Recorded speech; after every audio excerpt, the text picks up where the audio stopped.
Preparation তো খুবই ভালো হয়েছে। Good morning all. আজকে সিবিএসসি এক্সামিনেশনের রিতের লাস্ট ডে ব্লগ তো না করলে এই সিরিজটা কমপ্লিট হবে না, তো অবশ্যই করতে হবে। ওই কারণে রিত, তোমার প্রিপারেশন কেমন হয়েছে? প্রিপারেশন তো খুবই ভালো হয়েছে। সারা বছর অনেক অঙ্ক করেছি, এই লাস্ট কয়েকদিনেও প্রচুর অঙ্ক করেছি। সো এই অঙ্ক পরীক্ষা মনে হচ্ছে ভালোই হবে।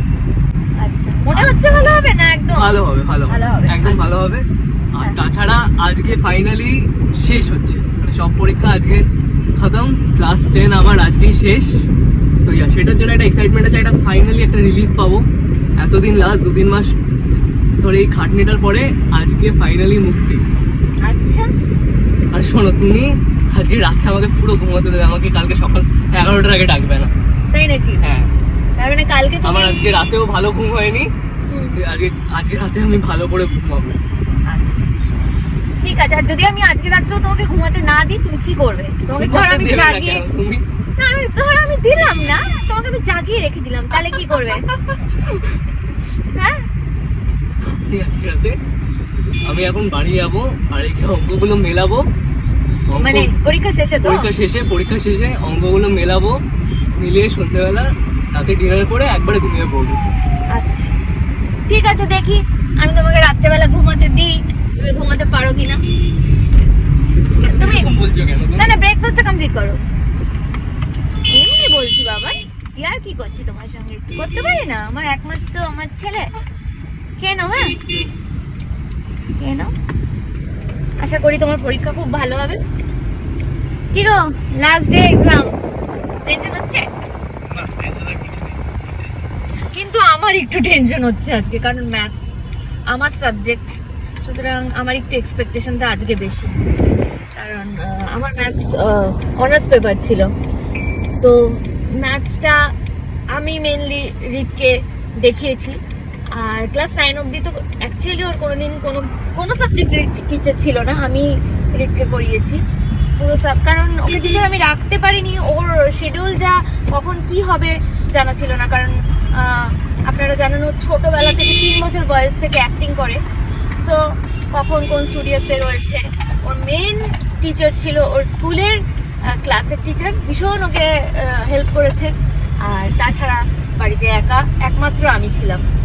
ক্লাস 10 থেকে ওকে আমি টিচার দিয়েছি, যাতে ভয় দিয়েছি আরও। কারণ যদি রেজাল্ট কোনো রকম কিছু হয়, পুরো দায়টা আমার উপর চলে আসবে, তখন আমি গিল্টি ফিল করব যে কেন টিচার দিলাম না বা কিছু। সো আমি নিজেই ওকে পড়াতে ভালোবেসেছি এবং মনে হয়েছে যে আমার থেকে ভালো ওকে বোধহয় কেউ এতটা পড়াতে পারবে না, এটা মনে করেছিলাম। যাই হোক বাবা, আমি এই রিস্কটা নিতে পারলাম না। ক্লাস 10 থেকে ওর টিচার আছে, সবার কাছে পড়েছে। আমার আজকে একটুখানি ম্যাথসের জন্য টেনশন হচ্ছে,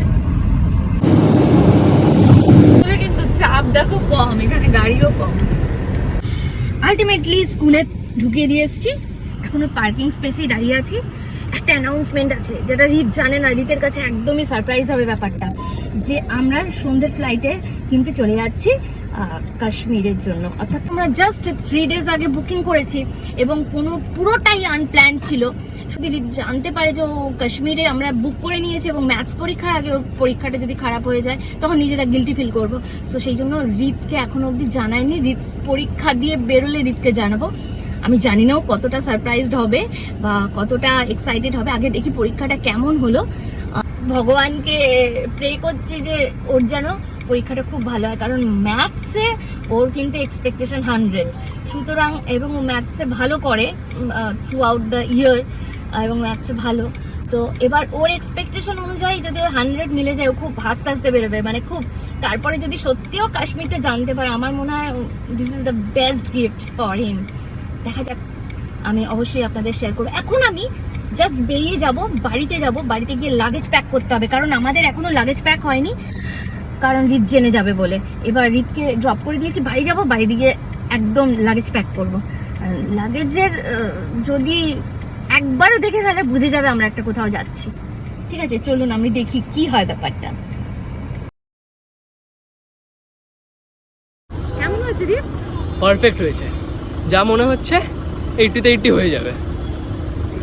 কোয়েশ্চেন ভালো ছিল, এমসিকিউগুলো একটু ট্রিকি ছিল, মানে খুব হার্ড তেমন কিছু ছিল না, মানে হ্যাঁ এবার খুব ইজিও কিছু ছিল না, মোটামুটি স্ট্যান্ডার্ড লেভেলের ছিল কোয়েশ্চেন, ভালো ছিল। ওকে অনেকক্ষণ আগেই পরীক্ষা শেষ হয়ে গেছে, লাস্টে ভালো করে রিভাইজ করেছি, তো ইয়া পরীক্ষা ভালো হয়েছে, যেমন হচ্ছে ফুল হয়ে যাবে। ওকে ওকে থ্যাংক ইউ। আমার এইটাই শোনার ছিল, তুই জানিস আমার অঙ্ক নিয়ে একটা বিশেষ একটা ব্যাপার আছে। তুই যে বেরিয়ে বললি যে আমি 80-তে 80 পাবো, আই এম ভেরি হ্যাপি রিত, আই এম ভেরি হ্যাপি রিত। তোর জন্য একটা গিফট আছে। কি গিফট? আছে, আমি গাড়িতে উঠে আমি বলছি, এনে কোশ্চেন পেপারটা ধর, আচ্ছা চল গাড়িতে চল, গিফটটা গাড়িতে রিভিল করবো। ফাইনালি এতদিন পরে রিলিজ, সব পরীক্ষা শেষ, এখন ব্যাস আরাম। আচ্ছা তুমি কি গিফট বলছিলে বলো? ও গিফট, আচ্ছা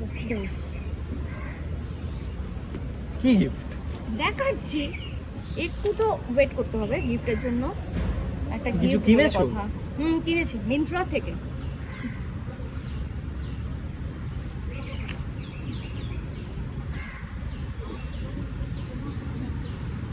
গন্ডোলা রাইড কবে? 11 তারিখ। 11 তারিখ তো কালকে। গুলমার্গ মানে এটা কি? 11 তারিখ 3টে গন্ডোলা রাইডের টিকিট গুলমার্গে কালকে। সিরিয়াসলি? তোমার ছেলে বিশ্বাস করতে চাইছে না কি? আমরা কাশ্মীর যাচ্ছি। আমরা কাশ্মীর শুধু যাচ্ছি না, আমরা এই টাইমে গন্ডোলা চড়ছি কাশ্মীরের। কবে ফ্লাইট? আজকে। এখন বাড়ি যাবে, চেঞ্জ করবে, এয়ারপোর্ট যাব। আজকে রাইতে ফ্লাইট বুক করেছো? আমরা কাশ্মীর যাচ্ছি।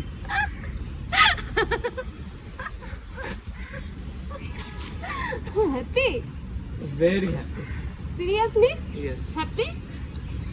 শোনা কি গো, তোমরা আমাকে কিছু না বলে কয়ে সব কবে বুক করলে? 3 দিন আগে। 3 দিন আগে ফ্লাইট টিকিট, হোটেল টিকিট সব পেয়ে গেছো? এভরিথিং সব করে ফেলেছি সোনা, বাবাটার মা সব কিছু। বাবাকে থ্যাংক ইউ। থ্যাংক ইউ বাবা। হ্যাপি তো? Very happy. আচ্ছা চলো, টেনশনে ছিলাম বাবা, পরীক্ষাটা খারাপ হয়ে গেলে কিন্তু সব মানে ইয়ে হয়ে যেত। পরীক্ষা ভালো হয়েছে। ঠিক আছে, বাবা সত্যি এবার তাড়াতাড়ি এই যে এসে বললি না 80-তে 80, মানে মনটা আমার ভালো হয়ে গেল। আলটিমেটলি পরীক্ষা শেষ, আমাদের এক্সামিনেশন ব্লক শেষ, আর আজকে থেকে কাশ্মীরের জার্নি শুরু, রিত জেনে গেছে। সুতরাং এবার ব্লগ আসবে কাশ্মীর। সো আপনারা সাথে থাকবেন, যেভাবে ভালোবাসা দিয়েছেন সেভাবে আমাদেরকে সাপোর্ট করবেন।